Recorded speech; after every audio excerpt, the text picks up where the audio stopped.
여러분 축구 좋아하시죠? 저도 굉장히 좋아합니다만은 이번 2022년 카타르 월드컵에서 대한민국 축구 국가대표팀이 놀랍게도 16강에 진출하는 참 쾌거를 이루게 되었습니다.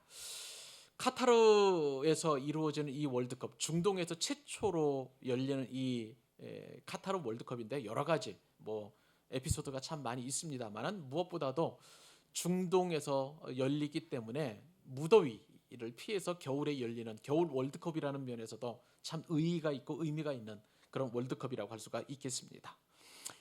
여러분 경기 결과 너무나 잘 알고 계시죠? 16강 예선전에서 우리나라는 우루과이의 첫 경기에서 0대0으로 비기게 되었고요. 두 번째 경기인 가나와의 경기에서 2대3으로 석패를 하게 되었습니다. 자, 이런 상황에서 이제 16강 진출을 하려면 굉장히 어려운 상황입니다. 언론을 통해서 이미 여러분들 잘 아셨겠습니다만은 반드시 우리나라가 포르투갈을 잡아야 되고요. 또 우루과이와 그리고 가나와의 경기에서 반드시 또 가나가 우루과이를 이겨줘야만 하는 또 그런 어떤 상황 아니겠습니까? 근데 그런 다음에도 또 그 결과 끝나지 않고 경우의 수를 봐서 이제 골 득실차를 가지고 또 16강 진출을 결정지어야 되는데 이렇게 해서 우리나라가 16강에 진출할 확률을 보니까 9%밖에 되지 않습니다. 굉장히 희박한 확률이라고 할 수가 있겠죠. 근데 여러분 놀랍게도 우리나라가 포르투갈을 이겼습니다. 그리고 우루과이와 또 가나에서 또 가나가 1대0으로 이기는 바람에 골 득실차가 우리가 한 골이 많아가지고 정말 기적적으로 16강에 진출을 하게 되었습니다. 그런 다음에 이제 8강전에서 브라질과 우리가 경기를 이제 치러야 되는데 그 브라질과의 경기를 기다리는 한 사나흘 정도 우리는 굉장히 마음에 참 그 즐거움을 행복함을 가지고 우리가 그 경기를 기다렸습니다. 여러분들 어떤지 모르겠습니다만 저 같은 경우에는 2002년 월드컵 때에 그 월드컵 4강의 신화라고 보통 이야기를 하는데 그 월드컵 4강을 기억하는 저로서는 이 브라질과의 경기 물론 이제 일방적으로 밀릴 거라는 그런 예상을 하면서도 혹시나 하는 그런 마음이 생기더라고요. 그러면서 저와 같은 똑같은 마음들이 우리 국민 가운데 있었던 것 같습니다. 그래서 가장 많이 국민들 마음 가운데 있었던 것은 어게인 2002. 2002년에 그러한 놀라운 신화가 다시 한번 이루어졌으면 좋겠다라는 그러한 마음들을 다 갖고 있었습니다. 근데 아쉽게도 브라질에게 4대1로 지는 바람에 우리나라의 이제 8강 진출은 좌절이 되고 말았습니다만은 그때 감지고 있었던 그 감격들 그리고 다시 한번 2002년의 그 영광을 재현하자라는 그런 꿈이 우리 대한민국 모든 국민들 가운데에 있었던 것 같습니다. 그래서 어게인 2002라는 것이 얼마나 우리들의 마음을 설레게 하고 또 행복하게 했는지 모릅니다. 근데 오늘 말씀을 제가 묵상을 해보면서 이 어게인 2002라는 그 글귀가 제 마음에 확 와닿았어요. 축구도 다시 한번 2002년 그 영광을 재현하자는 것에 대하여 모든 국민이 열광하고 마음의 행복을 주는 그러한 것이었는데 영적인 면에서도 이 어게인이라는 말이 얼마나 우리에게 은혜로 다가왔는지 모른다는 거예요. 하나님께서는요 다시 한번 우리에게 기회를 주십니다.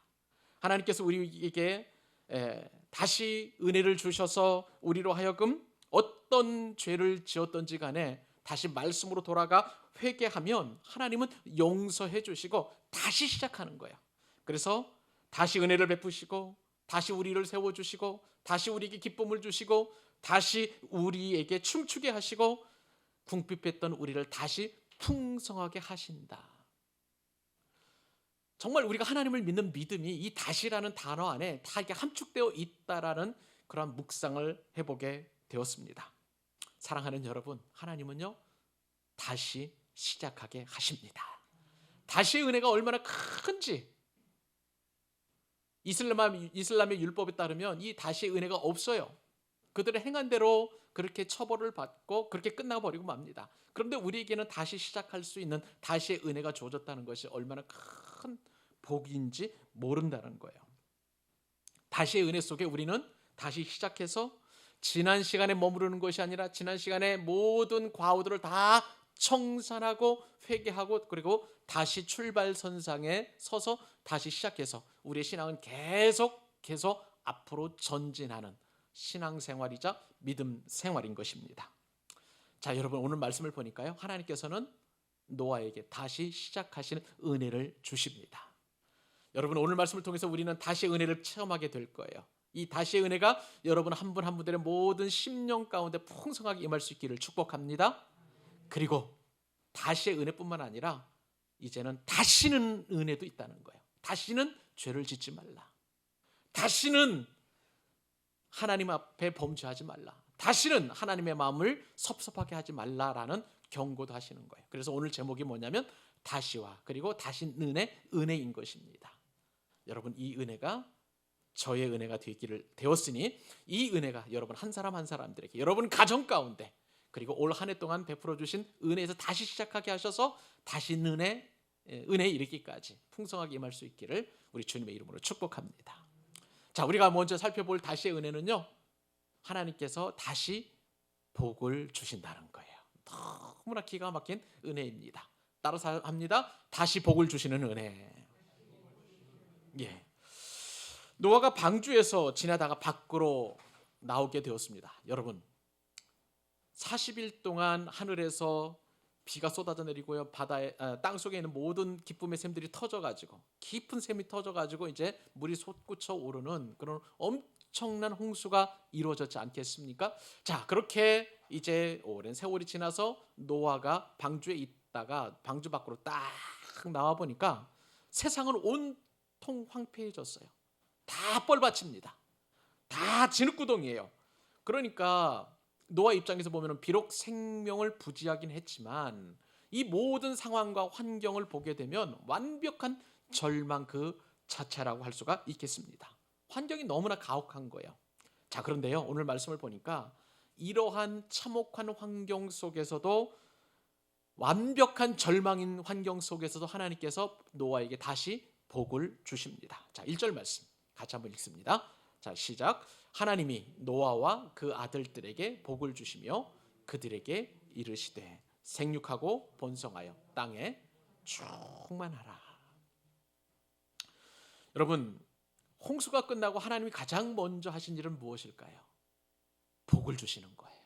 노아와 그 가족들에게 복을 주시고 계십니다.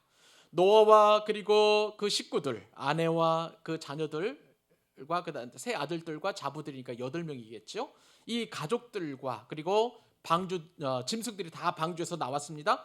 그때 노아는 제단을 쌓고요, 정결한 짐승과 정결한 새들 중에서 구별해서 하나님 앞에 제단을 쌓고 번제를 드렸더니 하나님은 그 번제를 받으시고 심판이 끝나자마자 노아에게 이처럼 말씀으로 복을 선포해 주시는 것입니다. 근데 그 복이 무엇이냐? 생육하고 번성하여 어디에 충만하라? 땅에 충만하라. 여러분 생육하고 번성하여 땅이 충만하라는 이 복 어디서 많이 들어보았던 그런 복 아니겠어요?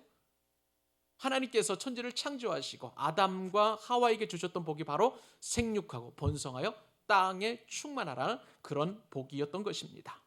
여러분 이거 하나는 우리 꼭 기억하십시다. 다시의 은혜는 언제 시작되느냐? 예배에서부터 시작된다는 사실을 여러분 기억하시기를 축복합니다. 여러분 제가 천기누설 해드리는 거예요. 다시의 복은 언제 시작됩니까? 예배는 하나님과의 관계를 다시 회복하는 거예요. 하나님께 예배할 때 하나님은 다시 우리에게 복을 주시는 것입니다. 여러분의 삶의 현장이 아무리 고통스럽다 할지라도, 아무리 척박하고 아무리 핍절하고 그리고 환경 가운데 절망처럼 보여진다 할지라도 여러분 하나님을 예배하시기를 축복합니다. 그 예배를 통해서 하나님께서 우리에게 복을 주시는 통로가 되기 때문에 그래요. 사랑하는 여러분, 무너진 제단을 수축하십시다. 여러분 올해 2022년 동안 여러분의 예배를 한번 살펴보십시오. 하나님께서 과연 나에게 복을 주실 만한 예배였는지, 그런 제단이었는지, 그런 하나님과의 관계의 회복이 이루어졌는지, 만약에 그런 제단이 무너졌다면, 예배가 무너졌다면 이 예배를 회복하실 수 있기를 바랍니다. 그런데 여러분 이 노아에게 주셨던 이 복이 원래는 아담에게 주셨던 복이라고 말씀을 드렸잖아요. 그런데 첫사람 아담은요 이 복이 얼마나 귀한 복인지 몰랐어요. 아담에게 하나님께서 말씀하셨습니다. 생육하고 번성하여 땅에 충만하라. 그런데 이 축복을 받고도 아담은 이 하나님의 복을 이해하지 못했어요. 왜 그랬을까요? 아담에게는 고난이 없었기 때문에 그렇습니다. 그러나 여러분, 오늘 말씀은 노아와 그 가족들이 엄청난 홍수의 심판과 고난을 겪고 난 이후에 이 복을 받게 된 거예요. 이 말씀을 받게 된 거예요. 그렇다면 아담과는 달리 노아에게는 이 복이 얼마나 큰 복인지, 얼마나 복되고 영광스러운 것인지 누구보다도 잘 깨달았던 것입니다.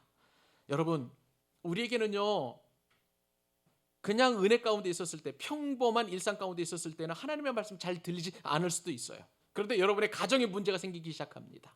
여러분의 사업장에 문제가 생기기 시작합니다. 관계가 깨어지고 어떤 어려움이 생기게 되면 하나님의 말씀이 예사로 들리지가 않아요. 하나님의 말씀이 귀에 쏙쏙 들어오고 이 말씀이 얼마나 그렇게 은혜롭고 영광스럽고 행복한지 여러분 다 경험하셨을 거예요.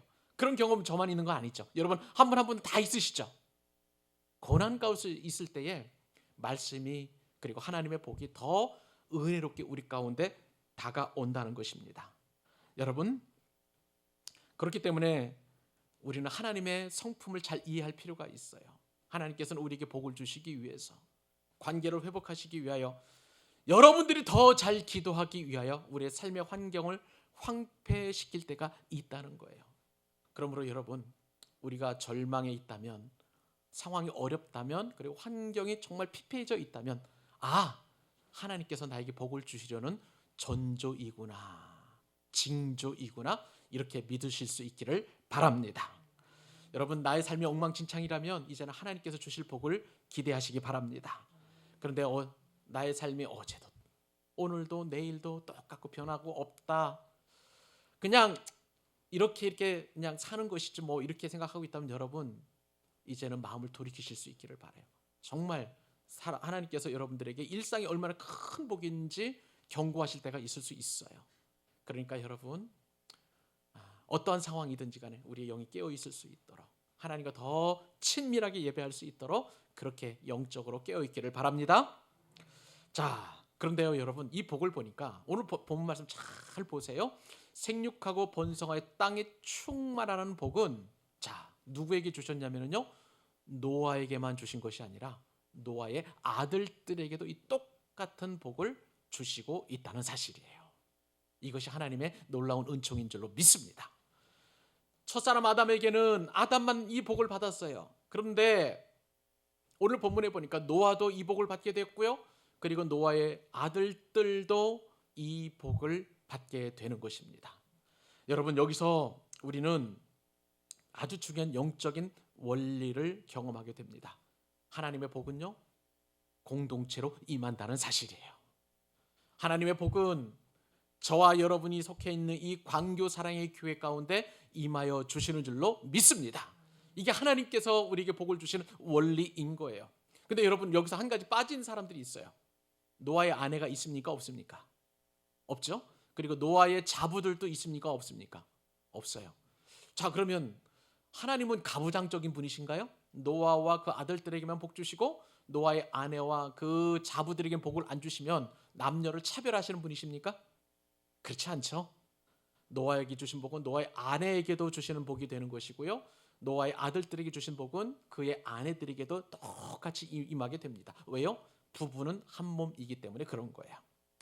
올 한 해를 돌이켜보니까 우리 교회에 참 어려운 일들이 많이 있었어요. 여러 가지 참 어려운 일들이 참 많았고, 또 코로나를 통과하면서 정말 생각해보니까 참 기적적으로 하나님께서 우리 교회가 코로나를 통과하게 하시는구나라고 생각하고요, 어떤 때는 숨이 꼴딱꼴딱 넘어갈 정도로 여러 가지 영적으로나 또 관계적으로나 그리고 재정적으로나 참 어려움이 많이 있었습니다만은, 그런데 분명한 것은 이처럼 절망 속에서도 오늘 저와 여러분에게, 그리고 우리 교회에게 주시는 말씀은 생육하라는 복인 줄로 믿습니다. 번성하라는 복인 줄로 믿습니다. 땅에 충만하라는 복을 우리 교회에 주시는 것입니다. 여러분, 그러므로 우리 다 같이 생육하는 복, 번성하는 복, 땅에 충만한 복을 다 같이 받을 수 있기를 바랍니다. 자, 그런데 이 생육하라는 복은 무엇이냐면요, 한마디로 말하면 아이를 많이 낳으라는 거예요. 번성하라는 복은 뭐냐? 사람을 번식시키라는 복입니다. 그리고 땅이 충만하라는 것은 사람으로 땅을 채우라는 그런 복이라고 할 수가 있겠습니다. 자, 저는 이 복을 받은 노아를 한번 생각해 보게 되었습니다. 노아의 입장에서 볼 때에 그가 방주를 만들 때 모든 사람들이 다 그냥 노아를 힐난하고 저주하고 조롱하고 막 그랬잖아요. 미쳤다고 얘기를 하고요. 거의 100년 가까이 그렇게 방주를 짓게 되면서 많은 사람들이 노아가 하는 일들을 이해를 못했던 거예요. 그러니 노아 입장에서 볼 때에 사람을 많이 낳아라, 사람으로 번식시키라, 사람으로 땅에 충만케 하라 라고 하면 노아는 이런 생각을 했었을 것 같아요. 사람은 안 변하는데, 아주 징글징글하게 안 변하는데 애는 낳아서 뭐 하겠나, 그냥 살아남은 우리끼리 살다가 죽자라고 그렇게 말할 법 같습니다. 왜냐하면 사람이라면 아주 치가 떨리는 그런 어떤 안타까움을 좀 노아와 그 가족들이 가지고 있었을 거라고 생각을 해요. 자, 노아가 이런 생각을 하면 하나님께서 이렇게 대답하지 않았을까요? 그래, 알았어. 내가 네 마음 알지. 그냥 아니 나 그냥 뭐 이렇게 사람들은 그냥 더 이상 저 신경 쓰지 말고 그냥 너와 네 아내들 그리고 아들들만 그냥 잘 살아라. 이렇게 말씀하실 것만 같은데, 근데 참 하나님께서 이처럼 아이를 많이 낳아라, 더 많이 낳아라, 땅에 번식하라, 또 충만하게 하라, 이렇게 축복을 하신다는 말씀이죠. 여러분, 이것이 바로 다시의 은혜입니다. 하나님은 죄 가운데 인류가 멸망했을 때에도 창조 때와 동일하게 우리 저와 여러분에게 복을 주시는 거예요. 생육하고 번성하여 땅에 충만하라 라는 것은 열매가 많아지고 가득해지고 넘치라는 그러한 축복인 것입니다. 아무리 우리 환경이 쓸어버림을 당해도, 홍수 심판을 당하는 것만 같은 그러한 엄청난 절망 가운데 있다 할지라도 하나님은 다시의 은혜를 주시는 거예요. 여러분, 우리 다시 시작하십시다. 다시 전도하십시다. 다시 사랑의 교제를 하십시다. 다시 기도하십시다. 다시 하나님 앞에 예배를 드리십시다. 여러분, 혹시 큐티가 무너졌으면 다시 큐티를 시작하시고요. 성경 읽기가 무너졌으면 다시 성경을 통독하시기 바랍니다. 우리 교회 구제도 다시 하고 선교도 다시 하고 다시 한번 하나님 앞에 일어설 수 있는 은혜를 오늘 말씀을 통해서 저와 여러분이 받게 되었습니다. 여러분의 가정도, 여러분의 직장도, 여러분의 사업장도, 여러분의 자녀들도 이 다시의 은혜가 꼭 필요한 줄로 믿고요. 오늘 이후에 이 말씀을 듣고 새해 연초부터 다시 시작하는 것이 아니라 오늘 이후부터 다시 시작하는, 그래서 다른 분들보다도 2주 앞서서 다시 새해를 시작하는 은혜가 있었으면 참 좋겠어요. 이 다시의 은혜를 경험하고 하나님께서 우리에게 다시 복을 주신다 하셨사오니 이 복을 가지고 또 이번 한 주도 올 한 해도 그리고 내년도 복차게 그리고 복 있게 새로 시작하는 저와 여러분 되실 수 있기를 주님의 이름으로 축복합니다. 자, 두 번째 다시의 은혜는 무엇일까요? 두 번째 다시의 은혜는요, 두려움의 대상이 되게 하시는 은혜라는 거예요. 이게 조금 어려운데 좀 말씀 좀 드리겠습니다. 자, 오늘 말씀 보니까 이제 하나님께서 노아와 그 가족들에게 생육하고 번성하여 땅에 충만하라는 이런 복을 주셨습니다. 자, 다시 시작하는 은혜를 입게 되었는데, 여러분, 다시 시작할 때 꼭 따라오는 게 있어요. 뭘까요? 두려움이에요. 굉장히 두려움이에요. 여러분 한번 생각을 해보세요. 깨진 관계를 다시 시작할 때에 여러분이 그를 만나서 그 깨진 관계에 있는 사람과 만나서 관계를 회복하려 할 때에 여러분에게 어떤 그 두려움이 생깁니까? 저 사람이 나의 말을 오해하지는 않을까? 내가 구하는 용서를 해주지는 않을까? 안 해주면 어떠지? 뭐 이런 어떤 두려움과 염려가 생긴단 말이죠. 다시 사업을 시작할 때도 어떤 문제가 생기냐면 나를 정말 도와줄 사람이 있을까? 뭐 이런 어떤 염려가 있지 않겠습니까? 항상 우리에게는 이 다시의 은혜를 입었음에도 불구하고 두려움이 따라오게 되어 있습니다. 그것은요, 다시 복을 받게 되는 노아도 마찬가지였어요. 노아에게도 두려움이 있었던 것입니다. 자, 오늘 본문에 보면 그 두려움이 어떻게 변하는지 한번 보겠습니다. 2절 말씀 같이 한번 읽습니다. 자, 읽습니다. 시작. 땅에 바다의 모든 물고기가 너희를 두려워하며 너희를 무서워하리니 이것들은 너희의 손에 붙였음이니라. 여러분, 아담이 이제 천지 창조를 하나님 천지 창조하신 이후에 아담에게 주신 복, 생육하고 번성하여 땅이 충만을 할 때는 아담에게는 두려움이 없었습니다. 왜냐하면요, 하나님께서 아담에게 권세를 주셔가지고요, 모든 동물들이, 모든 식물들이, 그리고 심지어 자연 환경이 아담의 권세에 아래 있었기 때문에 아담에게는 두려움이 없었던 것입니다. 자, 그런데 홍수 심판을 다 당하고 나다 보니까 이제는 노아의 입장에서 보면 자연 환경, 특히 이 홍수, 자연 환경이 얼마나 노아와 그 가족들에게 두려움을 주는 대상이 되었는지 모릅니다. 동물들도 특별히 이제 그 두려움의 대상이 되게 되었는데, 지금도 호랑이라든지 사자라든지 뭐 늑대라든지 뭐 하마 같은 이런 맹수들이나 큰 동물, 몸집이 큰 동물들 같은 경우에는 사람이 위협감을 느끼게 되는 것이죠. 제가 이 말씀을 준비해 보면서 얼마 전 그 해외 토픽 뉴스를 보게 되면서 비극적인 소식 하나를 접하게 되었습니다. 지난 10월 23일 인도네시아 수마트라 섬에서 일어난 비극적인 사건인데요. 길이가 7m나 되는 엄청나게 큰 비단뱀이 한 사람을 집어삼킨 사건이 벌어지게 되었습니다.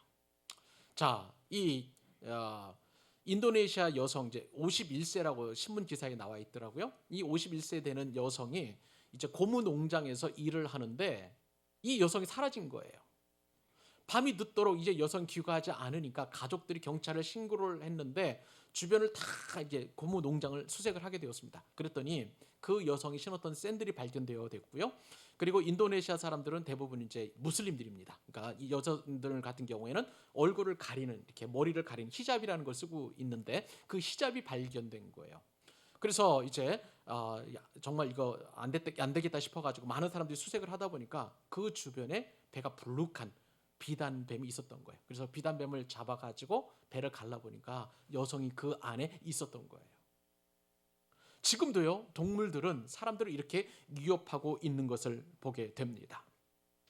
자, 그런데 오늘 말씀을 보니까 이렇게 위협적인 동물들이 노아와 그리고 그 아들들에게 오히려 두려움의 대상이 아니라 노아와 그 아들들이, 그리고 이러한 믿음을 갖는 믿음의 백성들이 동물들로 하여금 우리를 두려워하게 하는 그런 복을 주셨다는 것입니다. 이것이 바로 다시 회복시키시는 하나님의 은혜인 줄로 믿습니다.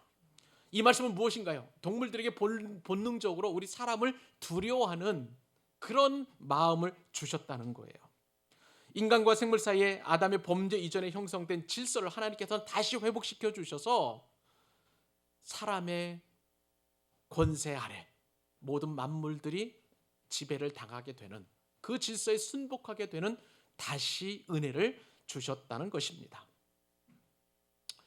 여러분, 원래는요, 하나님께서 창조하신 원래의 그 창조 세상뿐만 아니라 범죄하고 타락한 이후에도 이 아담과 노아와 그 자녀들에게 주신 복은 그대로 유지가 되고요, 장차 우리가 가야 될 새하늘과 새 땅에도 또 이러한 은혜가 우리에게 주어지는 것입니다. 이사야 선지자가 새하늘과 새 땅에 장차 이루어지게 될 때 어떤 환상을 보게 되었냐면, 이리가 어린 양과 함께 살고요, 표범이 어린 염소와 함께 눕는 그런 어떤 환상을 보게 되었고, 송아지와 어린 사자와 그리고 살찐 짐승이 어린 아이에게 이끌려 다니는 그런 환상을 보여주게 되었습니다. 아무리 맹수라 할지라도 어린아이의 손에 이끌릴 정도로 그렇게 사람의 권세 아래 놓이게 된다는 것이죠. 심지어는 이사야서 말씀에 따르면 이사야 11장입니다. 자, 젖 먹는 아이가 독사의 구멍에서 장난을 쳐도 물지 않는 거예요. 그리고 젖된 아이가 독사의 굴에 손을 넣어도 해담이나 상함도 당하지 않겠다라고 분명하게 약속해 주고 계시는 것입니다. 자, 그런데 여러분, 새하늘과 새 땅이 이렇게 사람의 권세 아래 놓여 있게 되는데, 그런데 우리는 어떻습니까? 우리는 여전히 두려움을 가지고 있어요. 짐승도 두려운데 사실은 더 두려운 대상은 사람입니다. 그렇죠? 자, 우리는 늘 사람을 무서워해요. 자, 돈 있는 사람도 무섭고요, 많이 배운 사람도 무섭고, 그리고 또 빽 있는 사람도 무섭고 힘 있는 사람도 무섭고 권력 있는 사람도 무섭고, 사실 우리 삶에 어떤 어려움을 가져다주는 모든 요인들을 바라보면 사람이에요. 사람이 참 얼마나 우리가 무서운지 모릅니다. 그런데 하나님께서 노아를 통해서 우리에게 주시는 말씀은, 하나님의 영이 들어가 있지 않은 이 짐승이 더 이상 너희에게 두려움의 대상이 아니라 짐승들이 오히려 너희를 두려워하게 할 것이다. 그리고 오늘 주신 말씀은 뭐냐면, 이것들은 너희의 손에 붙였습니다. 너희의 질서 안에 들어가게 해줄 것이다. 다시 하나님께서 천지 창조의 질서 안으로 너희를 그렇게 권세를 세워주시겠다고 말씀하여 주십니다. 사람이 두려운가요? 사람도 하나님께서 두렵지 않도록 우리와 함께하여 주십니다. 여전히 사람이 무섭고 두렵고 그리고 우리가 떨리는 그런 존재라면, 여러분 오늘 이 말씀 꼭 붙드실 수 있기를 바랍니다. 하나님께서 이사야에게 주셨던 말씀인데 우리에게 두렵지 말라고 말씀하여 주셨어요. 여전히 우리를 두렵게 하는 그 어떤 대상이 있다면, 여러분 이사야서 41장 10절 말씀, 여러분에게 축복의 말씀 될 수 있기를 바랍니다. 자, 읽겠습니다. 자, 시작. 두려워하지 말라, 내가 너와 함께함이라. 놀라지 말라, 나는 내 하나님이 됨이라. 내가 너를 굳세게 하리라. 참으로 너를 도와주리라. 참으로 나의 의로운 오른손으로 너를 붙들리라. 아멘. 하나님 주신 이 말씀 붙들고 모든 두려움에서 노임을 받고, 이 두려운 대상들이 오히려 우리의 손에 붙여지는 엄청난 다시의 은혜를 체험할 수 있기를 주님의 이름으로 축복합니다. 자, 세 번째 다시의 은혜 보겠습니다. 오늘 본 말씀을 통해서 우리에게 주시는 세 번째 은혜는요, 먹을 것을 주시는 은혜인 줄로 믿습니다. 자, 여러분, 하나님이 주신 다시의 은혜는 이제 사람, 동물, 그리고 또 우리가 처음에 살펴보았던 것처럼 복을 넘어서 이제는 먹을 것으로 확대되는 것을 보게 됩니다. 태초에 하나님께서는 에덴 동산에서 식물을, 그리고 과일 열매를 우리에게 먹을 것으로 주셨습니다. 그런데 노아의 홍수 이후에는 고기를 먹을 수 있도록 그렇게 우리의 먹을 것을 확장시켜 주시는 것을 보게 됩니다. 홍수 심판 이후에 하나님께 주신 다시의 복은 이제는 채소 열매뿐만 아니라 고기까지도 우리에게 먹을 것이 되었다는 거예요. 자, 3절 말씀 같이 읽습니다. 자, 시작. 모든 산 동물은 너희의 먹을 것이 될지라. 채소같이. 자, 여러분, 홍수가 일어났습니다. 자, 모든 땅은 뻘밭이에요. 진흙투성이입니다. 그러다 보니까 씨앗을 심을 수도 없고, 설령 씨앗을 심는다 할지라도 채소나 과일이 자랄 수 있는 시간이 필요한 거예요. 그렇죠? 특히 주식이 되는 어떤 곡식 한번 생각해 보십시다. 쌀, 밀, 보리, 귀리 이런 어떤 뭐라 그럴까요? 그 주식도 농사를 지려면 보통 한 해를 기다려야 되는데 얼마나 더 많은 시간이 되겠습니까? 그러니까 하나님께서는 이 시간을 절약하시기 위하여 노아와 그 가족들을 배려하셔서 짐승들을 고기로 주셔서 먹을 수 있도록 허용해 주셨다는 거예요. 인간의 식단은 이제 채소와 과일에서 고기까지도 넘어간 것을 보게 됩니다. 자, 그렇기 때문에 노아와 그 아들들이 이 고기를 먹을 수 있다는 축복은 노아의 후손들인 저와 여러분에게도 그대로 적용이 되는 거예요. 사랑하는 여러분, 과일도 드십시오. 채소도 마음껏 드시고요. 하나님께서 허락해 주신 이 고기도 마음껏 드실 수 있기를 바랍니다. 그런데 여러분 잘 보면 사람들이 채소나 쌀을 가지고 싸우지는 않은 것 같아요. 예전에는 이제 먹을 것이 없으니까 식량 전쟁이 이런 표현도 있었습니다만, 지금은 거짐 이 쌀이나 또 채소를 가지고 싸우지는 않습니다. 그러나 고기를 가지고는 싸웁니다. 저는 이것을 죄의 결과로 봅니다. 죄의 결과로 인해서 고기 먹는 것, 더 나은, 더 좋은 고기를 먹기 위해서, 더 많이 먹기 위해서 지금도 사람들은 싸우고 다투고 있는 것을 보게 됩니다. 그러나 여러분, 하나님께서 우리에게 다시의 은혜를 주셔서, 하나님께 주신 은혜 안에서 우리가 다시 살기로 작정하며 하나님께서는 우리에게 먹을 것을 주시는 줄로 믿습니다.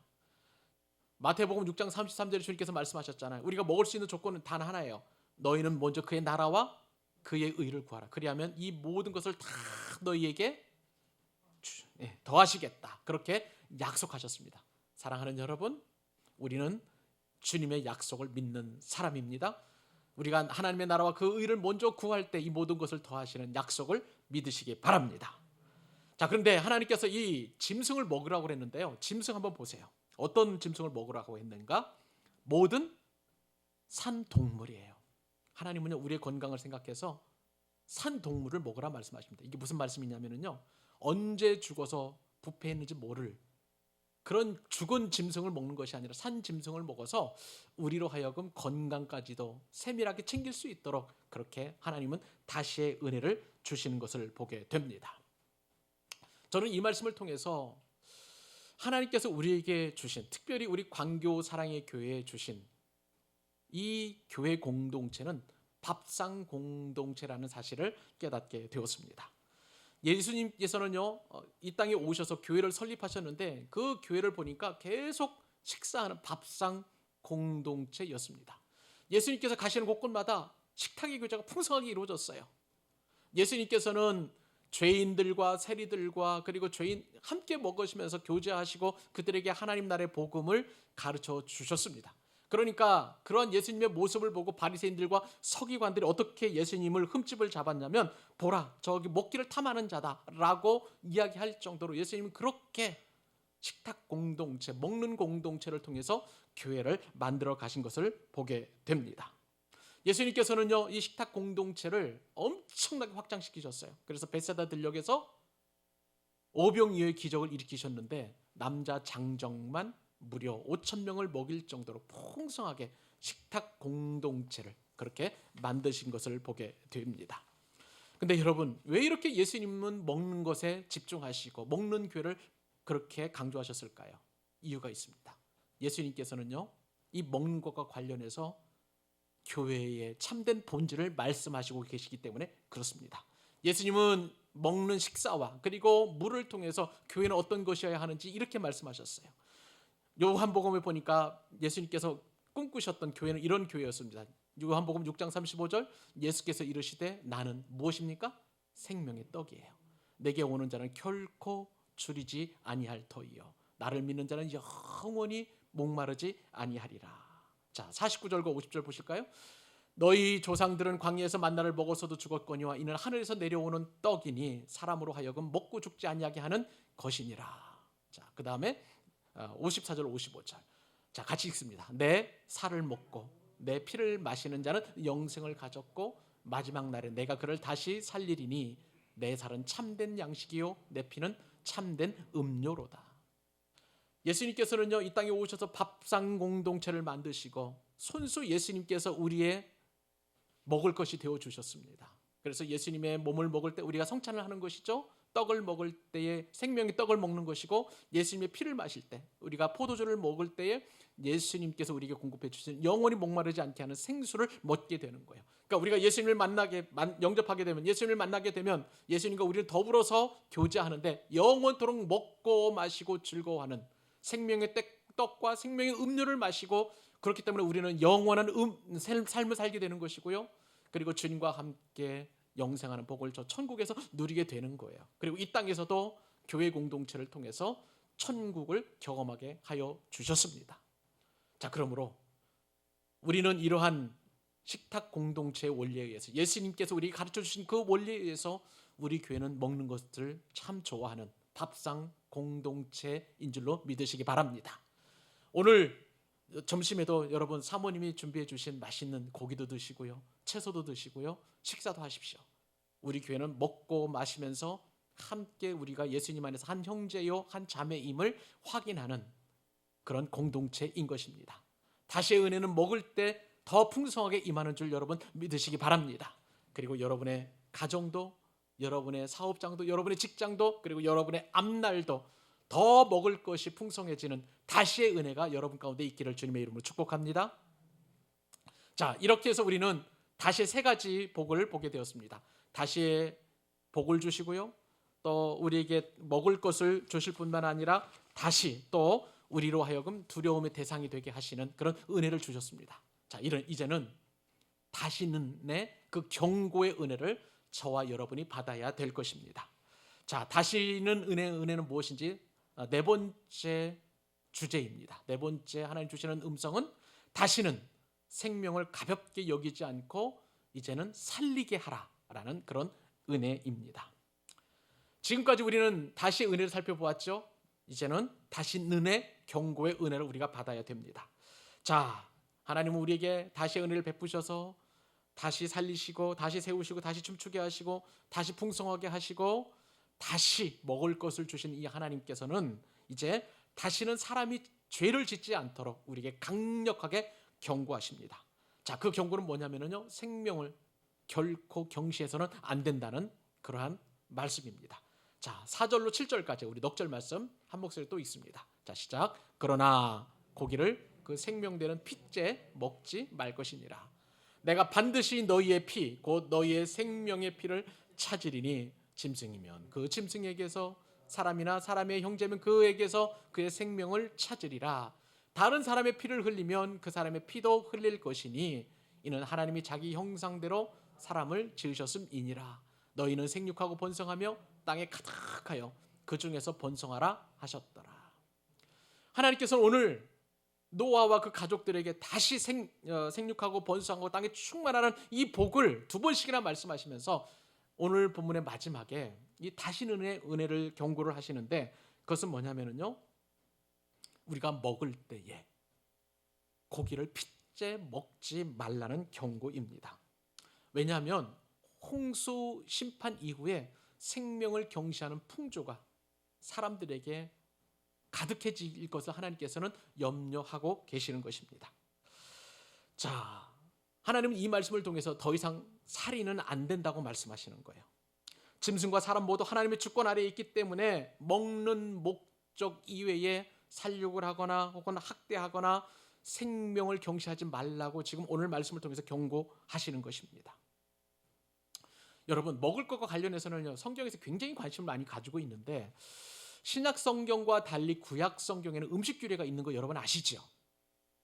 뭐 굽이 갈라져 있는 거, 되새김질 못하는 거, 뭐 이런 것들 해서 여러분들 음식 어떤 것은 부정한 음식이고 어떤 것은 정한 음식이다라고 하는 것, 여러분 레위기나 여러 가지 율법서에 보면 이런 내용들이 토라로 모세오경으로 하나님의 말씀인 규례로 여러분 정해 주신 것을 보게 됩니다. 자, 그런데 여러분 대부분 정결한 음식과 부정한 음식이 있는데 이것들은 먹지 말라고 말씀하시지만 그런데 하나님께서 유독 경고하시는 말씀이 있어요. 그 짐승과 고기를 핏째 먹지 말라는 말씀을 계속 말씀하십니다.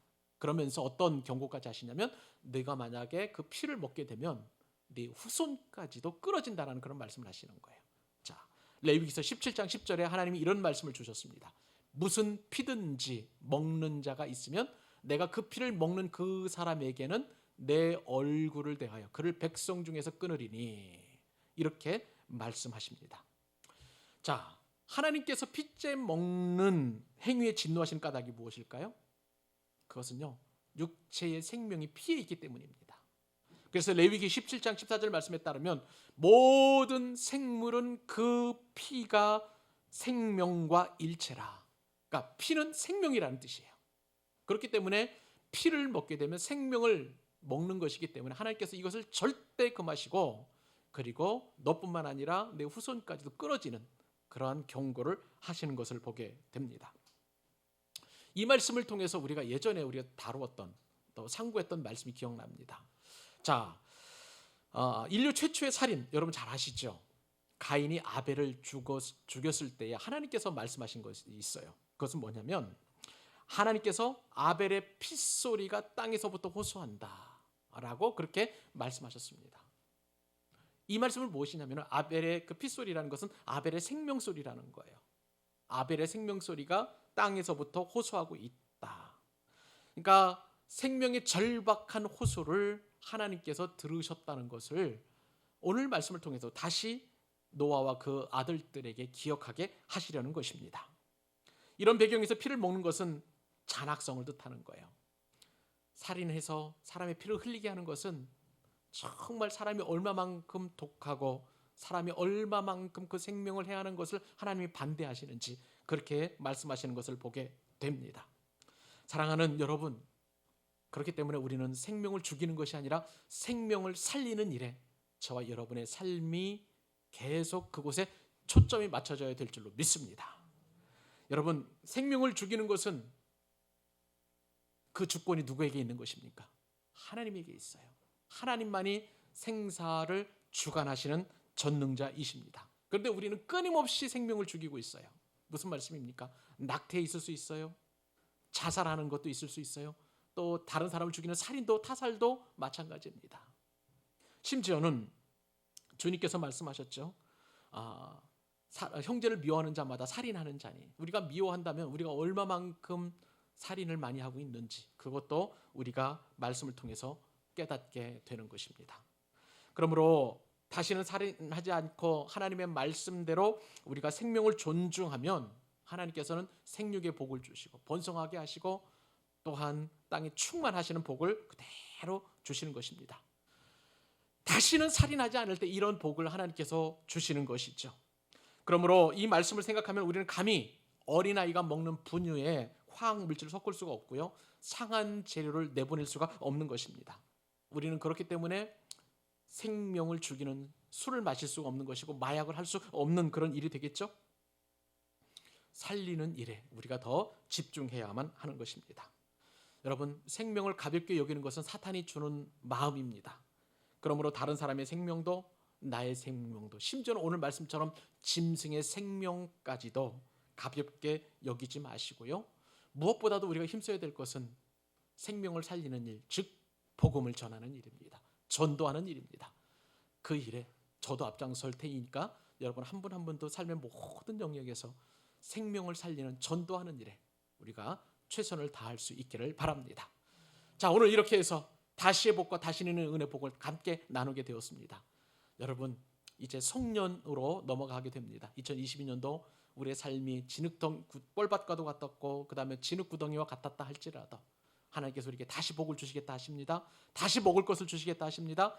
우리가 두려워하는 그 어떤 것이 오히려 우리를 두려워하게 하는 대상으로 하시겠다고 말씀하셨고, 단 한 가지 조건, 생명을 경시하지 말고 오히려 우리가 생명을 존중히 여기면 그것을 통해서 우리로 하여금 생육하고 번성하고 충만한 복을 주시겠다 말씀하셨사오니 이 복을 다 같이 누리고 올 한 해 동안, 남은 한 해 동안도 승리하는 여러분 되시기를 우리 주님의 이름으로 축복합니다.